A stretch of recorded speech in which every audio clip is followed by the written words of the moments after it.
Hello friends and welcome back to my channel. इस video में हमारे साथ है Paridhi and Paridhi is going to guide you all about NITI Aayog internship. परिधि ने खुद भी नीति आयोग में इंटर्नशिप की हुई है and she is here to guide you all about NITI Aayog internship. आखिर नीति आयोग इंटर्नशिप में अप्लाई कैसे किया जाता है, हमने एलिजिबिलिटी क्राइटेरिया के ऊपर भी बात की है, क्या ड्रेस कोड होता है, क्या वर्क कल्चर होता है, उन्होंने किन किन प्रोजेक्ट्स पे काम किया है, इन सब चीजों के बारे में हमने डिटेल में बात की है। तो अगर आप एक कॉलेज स्टूडेंट हैं जो नीति आयोग में इंटर्नशिप करना चाहते हैं तो then this video is for you. इस वीडियो में हमने डिटेल में बात की हुई है कि नीति आयोग इंटर्नशिप में आपको अप्लाई कैसे करना है। इस वीडियो में परिधि ने 3 मेथड डिस्क्राइब किए हैं जिससे आप नीति आयोग इंटर्नशिप में अप्लाई कर सकते हैं। टाइमिंग एंड स्टाइफंड के बारे में भी हमने बात किया है और आखिर उधर का वर्क कल्चर कैसा है, कैसे प्रोजेक्ट्स पे आपको काम करने के लिए मिलता है, उस सब चीजों के बारे में हमने डिटेल में कवर किया है। So let's welcome Paridhi. Hi Paridhi, first of all congratulation for completing your NITI Aayog internship. Thank you so much Aanchal, that means a lot. तो आप हमें बताएं कि आखिर आपने अपना एजुकेशन कहाँ से कर रही हैं, नीति आयोग इंटर्नशिप के लिए पहले से ही प्लानिंग करके रखी थी या स्पॉन्टेनियसली आपने अप्लाई कर दिया था कि चलो देखते हैं कुछ हो जाएगा? ऑफ कोर्स, तो मैं करंटली अपनी ग्रेजुएशन कंप्लीट कर चुकी हूँ किरोड़ीमल कॉलेज से। मेरी ग्रेजुएशन स्टैटिस्टिक्स में थी, बीएससी ऑनर्स स्टैटिस्टिक्स। और मैंने ये जो इंटर्नशिप करी थी ये पिछले साल करी थी, तो इसको पूरा 1 साल हो गया है। अपने 4th सेमेस्टर के जस्ट बात करी थी। और ये एकदम इंस्टेंटेनियस डिसीजन तो मैं नहीं बोलूँगी था, क्योंकि कॉलेज ज्वाइन करने से भी बहुत पहले से अगर मैं लोगों के प्रोफाइल्स देखती थी लिंक्डइन पे, तो उसमें मैं ये ज़्यादातर इंटर्नशिप देखती थी और मुझे बहुत अच्छा और इंटरेस्टिंग लगता था। तो ये प्लानिंग तो पहले से थी, बट इट वर्कड आउट उस टाइम पे। तो पहले कि आपने अप्लाई कैसे किया ये जानने से पहले हम जानेंगे कि एलिजिबिलिटी क्राइटेरिया क्या होता है। हाँ, एलिजिबिलिटी क्राइटेरिया जो होता है वो इंटर्नशिप स्कीम नीति आयोग की जो होती है ऑफिशियल, उसमें वो लोग बताते हैं कि आप सेमेस्टर 4 से ऊपर के स्टूडेंट होने चाहिए। और आई थिंक कुछ पर्टिकुलर मार्क्स परसेंटेज का भी क्राइटेरिया होता है कि +2 और 10th और या फिर ग्रेजुएशन में भी 70% से ऊपर मार्क्स होने चाहिए। इस तरह के कुछ क्राइटेरियाज होते हैं, बट आप वेबसाइट पे ही जाके उनको चेक कर ले तो ज़्यादा बेहतर है। इसके अलावा कोई बहुत ज़्यादा टफ, स्ट्रिक्ट या स्ट्रिंजेंट क्राइटेरिया ऐसा नहीं होता कि आपके पास ये प्रीवियस एक्सपीरियंस होना चाहिए तभी आप अप्लाई कर सकते हो। ऐसा कुछ नहीं होता, बस बहुत बेसिक से कुछ क्राइटेरियाज होते हैं। अभी जैसे आपने मेंशन किया प्रीवियस कुछ वर्क आपके पास नहीं होना चाहिए, मतलब अगर कोई फ्रेशर है तो वो भी अप्लाई कर सकते हैं, क्योंकि लोगों के मन में बहुत डाउट होता है कि इतने बड़े ऑर्गेनाइजेशन के साथ हम काम करेंगे तो कुछ पहले का एक्सपीरियंस होना चाहिए, तो ऐसा कुछ है? हाँ, नहीं, बिल्कुल नहीं, क्योंकि इंटर्नशिप है। ये इंटर्नशिप जब स्टार्ट की गई थी उसका पर्पस ही ये था कि स्टूडेंट्स को या जिन लोग के पास कोई एक्सपीरियंस नहीं है उनको गवर्नेंस में, पॉलिसी मेकिंग, इन सब का एक्सपोजर दिया जाए। तो प्रीवियस वर्क एक्सपीरियंस ना होने से कोई डिसएडवांटेज बिल्कुल नहीं है किसी के पास, वो जा सकता है। ओके, अब मोस्ट इम्पॉर्टेंट क्वेश्चन आता है कि how to apply for an internship. आपने कैसे अप्लाई किया था? देखिए, इसका ना थोड़ा बहुत ही इलेबोरेटेड सा आंसर है, क्योंकि बहुत सारे तरीके हैं इंटर्नशिप के लिए अप्लाई करने के लिए इस पर्टिकुलर ऑर्गेनाइजेशन में। सारे इक्वली इफेक्टिव नहीं है। सबसे पहली चीज तो क्योंकि नीति आयोग की ऑफिशियल इंटर्नशिप स्कीम है, तो डायरेक्ट वहाँ से फॉर्म वेबसाइट पे वो हर महीने की 1st से 10th तक के बीच में आप फॉर्म को भर सकते हैं। एंड उसके हिसाब से आपका एप्लीकेशन अंडर रिव्यू होता है एंड फिर आपको प्रॉबेबली एक्सेप्टेंस या रिजेक्शन आ जाता है। बट एक जो मुद्दे की बात इसमें ये है वो है कि अब बहुत सारे मेरे दोस्त हैं या मैंने खुद भी वेबसाइट पे काफ़ी बार अप्लाई किया है, लेकिन कभी रिवर्ट आया नहीं है। तो थ्योरी हमारी ये है कि वेबसाइट उतना इफेक्टिव तरीका नहीं है अब अप्लाई करने का, क्योंकि वेबसाइट पे इतने एप्लीकेशंस आते हैं। ऑब्वियसली इट्स नॉट पॉसिबल कि वो भी सारे एप्लीकेशंस फिल्टर आउट करें या किस बेसिस पे दें। तो दूसरा एक तरीका होता है कि आप डायरेक्टली नीति आयोग की वेबसाइट पे जाइए, क्योंकि वो एक गवर्नमेंट वेबसाइट है। तो वहाँ पे ईमेल आईडीज डायरेक्टर्स की, असिस्टेंट डायरेक्टर्स की, यंग प्रोफेशनल्स और कंसल्टेंट्स की बहुत रेडिली अवेलेबल होती है। तो वहाँ पे जाएं, मेल आईडीज देखें, जिस भी वर्टिकल में आप इंटरेस्टेड हैं उसकी मेल आईडीज उठाएं एंड उनको आप सीधा कोल्ड ईमेल पे रीच आउट अगर कर दें तो दैट्स वन ऑफ द मतलब बेस्ट स्ट्रैटेजीज है वो वहाँ पे अप्लाई करने की। तो उस मेल में बस आपको ये बताना है कि आप उनको क्यों अप्रोच कर रहे हो। आपका कुछ अगर प्रीवियस एक्सपीरियंस है जो आपको लगता है रेलेवेंट है तो वो मेंशन करना है, और आपकी क्या स्किल्स हैं जो आपको लगता है नीति आयोग में काम आएंगी वो मेंशन करके साथ ही साथ अपना रेज्यूमे अटैच कर दीजिए। और आपने जो एप्लीकेशन वेबसाइट पे भरा है उसको डाउनलोड करने का एक ऑप्शन होता है, तो वो एप्लीकेशन अटैच कर दीजिए। और ये एक बहुत ही इफेक्टिव तरीका होता है, इससे रिप्लाई आ जाते हैं। पर इसमें भी एक चीज है कि जितने ज्यादा आप मेल करोगे उतना आपकी प्रोबेबिलिटी बढ़ जाती है एक्सेप्टेंस की। कई बार ऐसा होता है कि जैसे मैं एक पर्टिकुलर वर्टिकल या डिपार्टमेंट में इंटर्नशिप के लिए इंटरेस्टेड हूँ, लेकिन उस डिपार्टमेंट में ओपनिंग ही नहीं है, तो if in that case also मेरा एम केवल ये है कि मुझे नीति आयोग के अंडर ही इंटर्नशिप करनी है, भले ही वो किसी भी डिपार्टमेंट में हो, तो इट्स रिकमेंडेड कि आप जितने आपको मेल आईडीज मिल रहे हैं आप सब पे मेल कर दीजिए, और जहां से रिवर्ट आए फिर उसके हिसाब से आप अपने एप्लीकेशन को फर्दर अहेड लेके जा सकते हैं। इसके अलावा भी एक तरीका होता है तीसरा, लिंक्डइन जैसी वेबसाइट्स पे आप कनेक्ट कर सकते हो जो लोग वहां पे काम कर रहे हैं उनके साथ, एंड आप उनसे अपना एक कनेक्शन स्टैब्लिश करके बता सकते हैं कि आप इंटरेस्टेड हैं, एंड वो फिर डायरेक्टली आपको गाइड कर सकते हैं कि हाँ इस टाइम पे यहाँ पे ओपनिंग है तो आप यहाँ पे मेल कर दीजिए। तो ये 3 तरीके हैं। ओके, मतलब मुझे ये समझ में आया भी आपसे बात करके, अगर आपको एक से आपको आंसर नहीं आ रहा है तो दूसरी मेथड करो, दूसरे से नहीं आ रहा तीसरी से, एक बार गिव अप मत कर दो, एक बार में ट्राई करते रहो। तो जैसे आपने अपना फॉर्म फिल कर दिया उसके बाद आपका क्या प्रोसेस होता है, कितने राउंड्स होते हैं, क्या क्या होते हैं उसके बाद प्रोसेस? जनरली जो नीति आयोग की इंटर्नशिप होती है उसमें ज्यादा प्रोसेस इन्वॉल्व नहीं होते। जैसे अगर मैं अपनी खुद की बात करूं तो मैंने देयर वाज समवन जिनको मैं जानती भी क्या, वो मेरे कॉलेज की एलुमनाई थी, तो मेरा उनसे इस किसी सेशन के थ्रू ही कनेक्शन स्टैब्लिश हुआ था। एंड क्योंकि वो उस टाइम पे नीति आयोग में काम कर रही थी तो मैंने डायरेक्टली उनको बोला कि मेरा बहुत टाइम से मन है, तो उन्होंने मुझे बताया कि आप यहाँ पे मेल कर दीजिए, इधर ओपनिंग है। एंड डायरेक्टली फिर मुझे कॉल आया, जहाँ पे मैंने जिनको मेल किया था उनका मुझे कॉल आया, तो उन्होंने कुछ स्ट्रिक्ट इंटरव्यू प्रोसेस तो नहीं लिया था, उन्होंने मुझसे बस बहुत बेसिक सवाल पूछे थे, कुछ इंट्रोडक्शन या कौन से तुम बैकग्राउंड से हो, तुमने क्या क्या सॉफ्टवेयर सीखे हैं, क्योंकि जो मेरा प्रोजेक्ट था उसमें थोड़ा सॉफ्टवेयर पे काम करना था, तो ऑब्वियसली वो चाहते थे कि कोई ऐसा कैंडिडेट उनको मिले जो उन सॉफ्टवेयर की नॉलेज रखता हो। तो वो यही जानने के लिए उन्होंने कॉल किया था। कुछ इसी तरह की रिक्वायरमेंट्स उन्होंने कंफर्म करी थी कि क्या जिस प्रोजेक्ट के लिए वो मुझे एज अ कैंडिडेट देख रहे हैं मैं वो प्रोजेक्ट कर भी पाऊंगी या नहीं। तो इस तरह का था। इट वाज, मैं उसको इंटरव्यू नहीं बोलूंगी, इट वाज मोर लाइक एक दूसरे को जानना समझना, क्या एक्सपीरियंस है क्या नहीं है। पर इसके अलावा कुछ ऐसे भी डिपार्टमेंट्स होते हैं, जैसे मैं इकोनॉमिक्स डिपार्टमेंट वर्टिकल की अगर मैं बात करूं नीति आयोग में, तो उनका मैंने सुना है कि वो थोड़ा बहुत जब आप एप्लीकेशन अपना दे देते हो उसके बाद वो एक थोड़ा छोटा सा इंटरव्यू राउंड भी कंडक्ट करते हैं, जिसमें वो बेसिक प्रोबेबली इकोनॉमिक्स वगैरह के कॉन्सेप्ट्स पूछते हैं। एंड यही होता है, इसके अलावा कुछ स्ट्रिक्ट प्रोसेस नहीं होता। अगर आपके पास आपने जो सीवी अटैच किया है, रेज्यूमे अटैच किया है, वो गुड इनफ रेज्यूमे है जिसमें जो ये डिस्प्ले करता हो कि आप में विलिंगनेस टू लर्न है और आपने पहले भी अपनी लाइफ में कुछ ना कुछ चीजें करने का ट्राई किया है, भले इंटर्नशिप हो, भले कोई प्रोजेक्ट हो, भले अच्छा एकेडमिक रिकॉर्ड हो, ये सब है। उसके अलावा आप थोड़ी सी आपकी कम्युनिकेशन स्किल्स इतनी सही होनी चाहिए कि जब वो आपको कॉल कर रहे हैं सामने से तो आप अच्छे से उनसे बात कर पाओ, अपनी चीजों को कन्वे कर पाओ।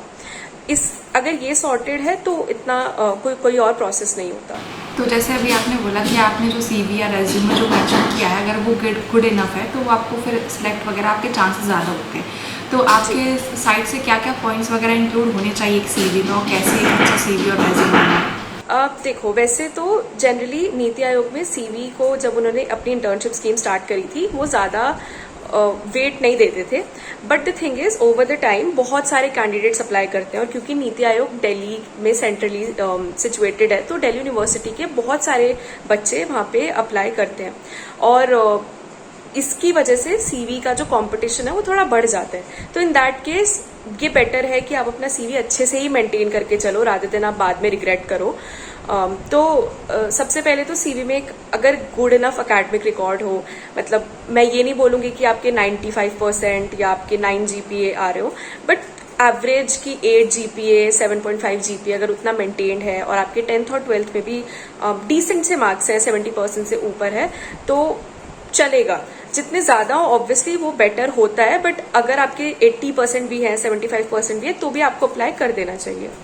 उसके बाद थोड़ा कुछ भी प्रीवियस एक्सपीरियंस, चाहे वो किसी भी चीज़ का हो, भले ही इंटर्नशिप्स हो, अगर इंटर्नशिप्स हो तो बहुत वेल एंड गुड, क्योंकि उन्हें भी जब वो आपका CV देखते हैं कि आपने इंटर्नशिप करी हुई है, तो उन्हें लगता है कि हाँ, इट्स नॉट जस्ट कि ये हमारे पास आ रहा है क्योंकि इसको अच्छे ब्रांड नेम चाहिए या इसको जस्ट हमारे नाम से मतलब है, ऐसा नहीं है। दिस कैंडिडेट इज एक्चुअली ये एक ऐसा बंदा है जो कि सीखना चाहता है, जो पहले से भी बहुत काम कर चुका है, तो वो इंटर्नशिप्स है तो बहुत बढ़िया। एक दो इंटर्नशिप्स है तो बहुत है, इससे ज़्यादा चाहिए भी नहीं, एक भी है तो भी बहुत है। उसके अलावा कॉलेज में आप थोड़ा एक्स्ट्रा करिकुलर एक्टिविटीज़ में अगर इन्वॉल्व हो तो वो भी एक बहुत अच्छी चीज़ होती है। जैसे कई सारे कॉलेजेस में बहुत सारी सोसाइटीज़, क्लब्स होते हैं, तो उनके अगर आप पार्ट हो, हेड भी नहीं, अगर आप केवल पार्ट हो उनके, तो वो भी बहुत अच्छे से CV में अगर हो तो अच्छा इंप्रेशन पड़ता है। लाइक NGOs वगैरह में भी पार्ट हाँ बिल्कुल, NGOs या कोई वॉलंटियरिंग एक्सपीरियंस भी, कुछ छोटे शॉर्ट टर्म के प्रोजेक्ट्स चलते रहते हैं कुछ के, उनके साथ आप एसोसिएटेड हैं। इस तरह की कोई भी चीज़ जो है वो आपके CV को एक अच्छा इंप्रेशन देती है। एंड लास्ट में बस थोड़े से आप अगर आपने कॉम्पिटिशन्स कुछ जीते हैं या आपकी कुछ हॉबीज़ हैं जिसमें आप एक्सेल कर रहे हो, तो वो मेंशन कर दें, तो वो एक अच्छा CV बन जाता है, केवल नीति आयोग के लिए ही नहीं बल्कि किसी भी जगह के लिए। तो आपने किस तरह के प्रोजेक्ट्स पे काम किया था और आपको क्या सीखने मिला था उन प्रोजेक्ट्स पे काम करने के बाद? मेरे जनरली ब्रॉडली जो है वो 2 प्रोजेक्ट्स थे। एक तो एक स्टैटिस्टिकल रिपोर्ट बनाई थी हमने जल जीवन मिशन में, और एक हमने टेक्निकल रिपोर्ट बनाई थी आउटकम बेस्ड मॉनिटरिंग के बारे में। ये 2 प्रोजेक्ट्स के नाम थे।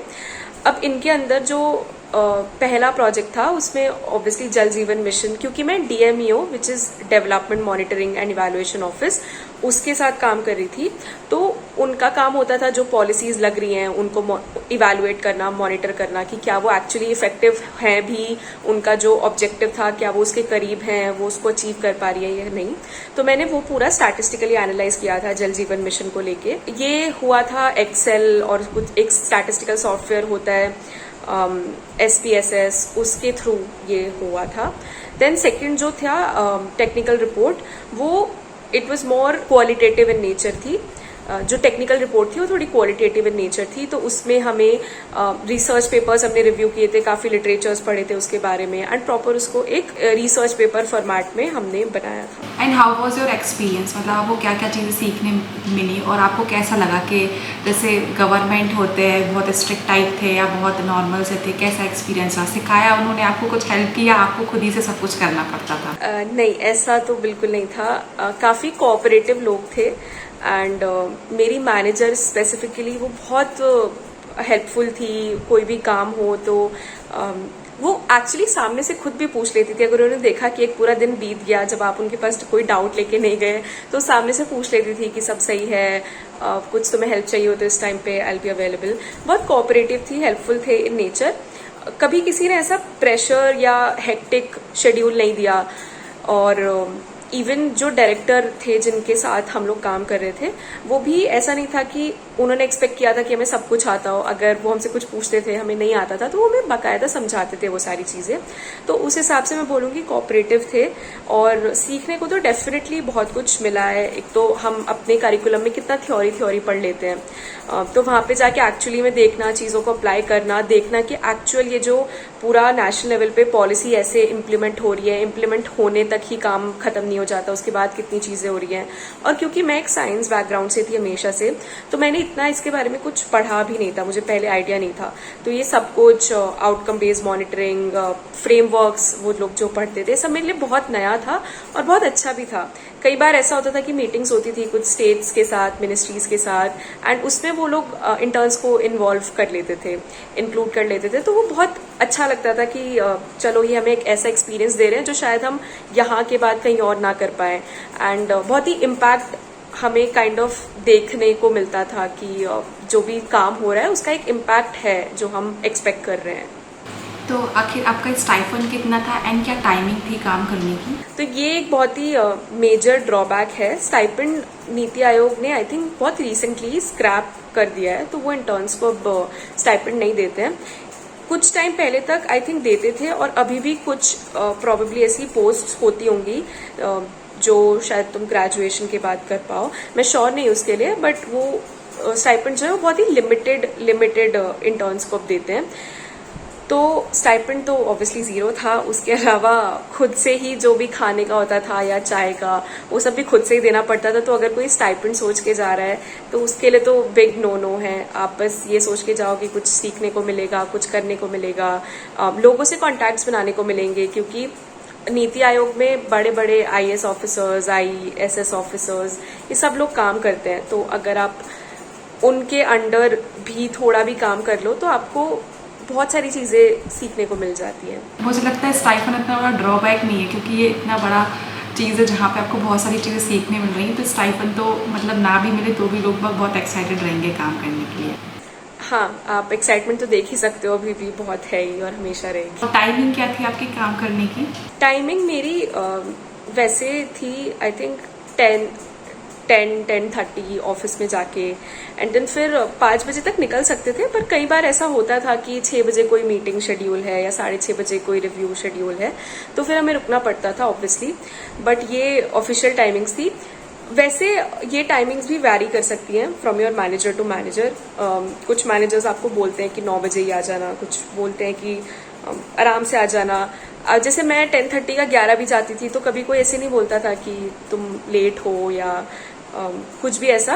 व्हाट मैटर्ड इज कि तुम जब वहां पे हो तब तुम अपना काम अच्छे से कर रहे हो, काम के प्रति तुम लॉयल होने चाहिए, दैट्स ऑल। एंड कोई ड्रेस कोड था क्या कि लड़कियों को ये पहन के जाना है, लड़कों को ये पहन के जाना? नहीं, बिल्कुल नहीं, बिल्कुल भी नहीं। वो एक जैसे नॉर्मली प्राइवेट ऑर्गेनाइजेशंस होती है, तो जिन लोगों के साथ डायरेक्टली जो इंटर्न्स होते हैं वो काम करते हैं, वो वहाँ पे यंग प्रोफेशनल्स या कंसल्टेंट्स ही होते हैं जो कि प्राइवेट बेसिस पे या कॉन्ट्रैक्ट बेसिस पे वहाँ पे काम कर रहे होते हैं। तो उनके लिए जैसे रूल्स एंड रेगुलेशंस होते हैं वैसे ही इंटर्न्स के लिए होते हैं। तो कुछ ड्रेस कोड पे कोई रूल नहीं है। जैसे आप इंटर्नशिप कर रहे हैं तो आपको वो हर दिन कोई ना कोई नई चीज़ें सिखाते होंगे, आपको कोई ना कोई नई चीज़ें बताते होंगे कि आपको ये रिपोर्ट तैयार करनी है आज। तो अगर मान लो आप नहीं कर पाए वो रिपोर्ट आज क्या तैयार, तो वो कुछ बोलते थे आपसे या कि हाँ ठीक है कोई नहीं, कल तैयार करके दे देना? कि वो तो डिपेंड करता है कि जो आपकी रिपोर्ट है उसका आगे यूसेज कितना बड़ा है। अगर ऐसा है कि आपको कोई ऐसा काम दे रखा है रिपोर्ट बनाने जो उनको भी आगे किसी और को भेजनी है और आपने डेडलाइन शिफ्ट कर दी, तो वो थोड़ा प्रॉब्लमैटिक हो सकता था। बट सबसे पहली बात तो वो ऐसी कोई रिपोर्ट जो इतनी अर्जेंट है वो किसी इंटर्न को देंगे नहीं, और वो देते भी नहीं है जनरली। और कई बार ऐसा होता है कि डेडलाइंस होती हैं और समटाइम्स मीट अगर नहीं होती तो you just need to tell them पहले से, कम्युनिकेट अच्छे से कि ये आज शाम तक या इस टाइम तक तो नहीं हो पाएगा, क्या आप प्लीज थोड़ा सा एक्सटेंशन दे सकते हो। ऐसा कभी सिचुएशन आई नहीं मेरे साथ, तो मुझे पता नहीं है कि कैसे रिएक्ट करेंगे। पर जितना मेरा एक्सपीरियंस है वो कुछ उसको पर्सनली नहीं लेंगे या उसके लिए डांटेंगे वगैरह नहीं। थोड़ा सा अगर ये हो गया कि पहले बता देना चाहिए था ये सब चीजें, तो वो हो सकता है, पर इतना स्ट्रिंजेंट आई डोंट थिंक होगा। और तो आपके साथ कितने लोग और थे इंटर्नशिप में, आपके सेम डिपार्टमेंट में या सेम जो चीज़ पे आप काम कर रहे थे? जिस इमीडिएट प्रोजेक्ट पे मैं काम कर रही थी उसमें मेरे साथ साथ एक और को इंटर्न थे बस। अगर डिपार्टमेंट में देखा जाए तो आई थिंक और कुछ उस पर्टिकुलर टाइम पे 3-4 इंटर्न्स और रहे होंगे, बट मैंने जिनके साथ क्लोजली वर्क किया था वो केवल एक और इंटर्न थे। तो लास्ट क्वेश्चन ये है आपके लिए कि आप क्या लास्ट 5 टिप्स देना चाहेंगे जो लोग इस इंटर्नशिप में अप्लाई करना चाह रहे हैं और वो फ्रेशर है, वो काफ़ी डरे हुए हैं, तो आप क्या 5 टिप्स देना चाहेंगे? पहली चीज़ तो जब तुम एप्लीकेशन की बात करते हो अप्लाई करने की, तो तब गिव अप मत करो अगर रिप्लाई नहीं आ रहा 1-2 जगह से, क्योंकि जितने ज़्यादा तुम मेल करोगे रिप्लाई आता है, डेफिनेटली आता है। और ये मैंने जितने लोग मेरे साथ मिलके मेल्स वगैरह किए हैं मैंने देखा है, एक हफ्ता रिप्लाई नहीं आएगा, दूसरे हफ्ते आ जाएगा, तो गिव अप मत करो। सेकेंड, जब इंटर्नशिप मिल जाती है और किसी अगर ऐसे डिपार्टमेंट में तुम्हें मिल रही है जहाँ तुम्हें लग रहा है कि नहीं ज़्यादा इंटरेस्टिंग नहीं सीन कर रहा, तो भी उसको ले लो, क्योंकि इंटर्नशिप मिलना एक बहुत बड़ी बात होती है नीति आयोग में, और उसको जस्ट ऐसे ही लूज कंट्रोल करके छोड़ देना वो एक बहुत अच्छी बात नहीं होती, एज लॉन्ग एज तुम एकदम ही श्योर ना हो कि ये नहीं तो फिर मैं नहीं करूँगा कुछ भी। थर्ड चीज़ ये है कि जब आपकी इंटर्नशिप लग भी जाए तब भी वहाँ पे जब आप जाओ काम करने के सिलसिले से जाओ तो केवल काम मत करो, ये शायद गलती मैंने करी थी। आप थोड़ा बाहर भी लोगों से बातचीत करो, नेटवर्क्स बनाओ, थोड़ा पूछो वो कौन से प्रोजेक्ट्स पे काम कर रहे हैं, वो किसके साथ काम कर रहे हैं, तो ऐसे थोड़ा कॉन्टैक्ट्स बढ़ाओगे तो बहुत ज़्यादा बेनिफिट होगा। वो चीज़ मैं ये बोलूँगी कि बिकॉज इसमें स्टाइपेंड नहीं है तो उसमें बिल्कुल भी डिसअपॉइंट होने वाली बात नहीं है, क्योंकि ये जो एडवांटेजेस देता है वो in the long run outweigh करते हैं स्टाइपेंड को। 5वीं टिप ये है कि आपको जो काम मिल रहा है उसमें भी आप थोड़ा अच्छे से उसको निभाओ। जो भी काम मिल रहा है just don't take it lightly कि हो जाएगा। अगर कुछ प्रॉब्लम आ रही है तो don't shy away from asking for help. ये सब मत करो, काम को अच्छे से करो, क्योंकि प्राइमरीली तुम वहाँ काम के लिए ही हो। तो थैंक यू परिधि, आपने काफ़ी अच्छे से गाइड कर दिया है कि आखिर कैसे इंटर्नशिप होती है, कितने लोग काम करते हैं। आई थिंक पूरा रोड मैप भी मिल गया है लोगों को, और उनको एक होप भी मिल गई कि अभी जिन लोगों को रिप्लाई नहीं आ रहा होगा तो वो अगेन फिर से ट्राई करेंगे।